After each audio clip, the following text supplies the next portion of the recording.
Yikes! Spidey caused a powerful supervillain mutant to become an even more powerful supervillain mutant. You know, it's just not fair that a villain can have two power sets, isn't it?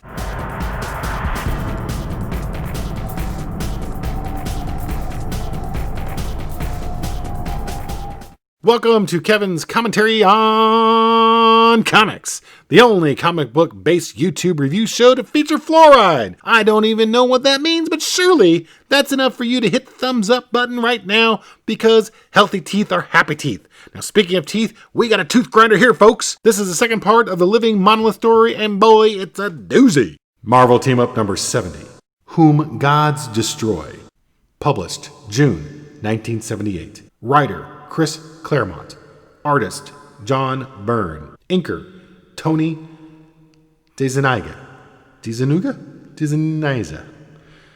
These last names.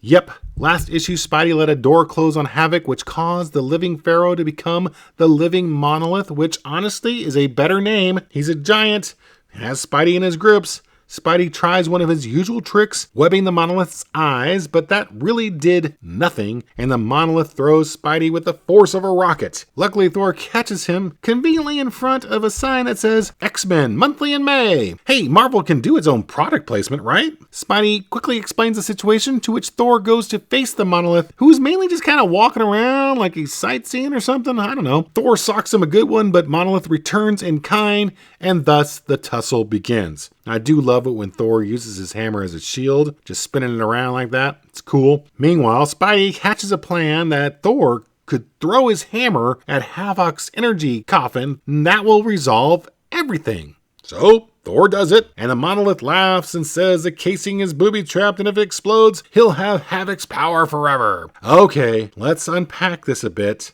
First of all, why even say that? Just let it happen. And then he wins. He gets the power. Thor's hammer hits the coffin and explodes. Boom, monolith forever. Second, if that is true, and there is a booby trap, and it does explode, and he does get the power, well, why keep Havoc in the thing anyway? Just blow it up and things are good for Mono Baby. No, wait, I know why.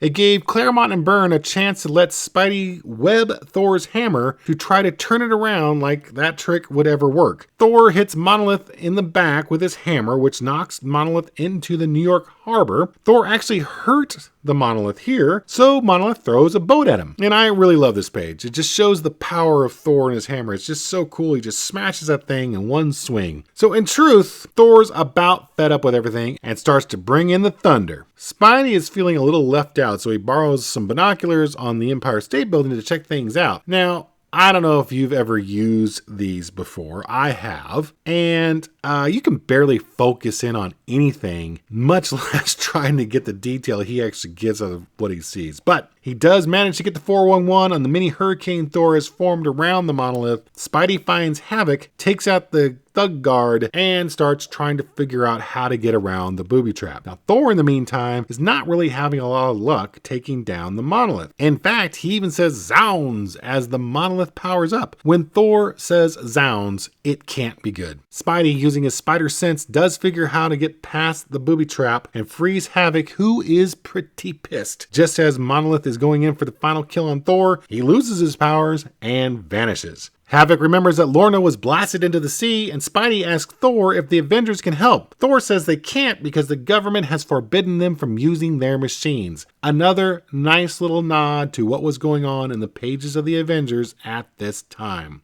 Thus ends another one, and here's where I usually say, I'm Kevin, and that was my commentary, so I just did it. Whew. Man, it really didn't seem like either Thor nor the Living Monolith got the better of each other, and it was still a pretty exciting issue, even if the solution mainly was taking off a necklace. Now, a few years later, there was a graphic novel called The Revenge of the Living Monolith, which featured Spider-Man, the Avengers, and the Fantastic Four. I have that somewhere, and I remember really loving it. I may have to dig that one up. The Living Monolith is a pretty powerful villain. I went through his Wikipedia entry, and he has been used quite a bit, but honestly, I only remember this particular issue and that graphic novel. Any thoughts on the Living Monolith, and any input onto what he's up to now, if he is even still around? Again, I'm kind of stuck in the past with my comics and don't really know the current state of things. By the way, the next couple of issues of Marvel Team-Up had some guest artists, while Claremont and Byrne went to do this little book called The X-Men.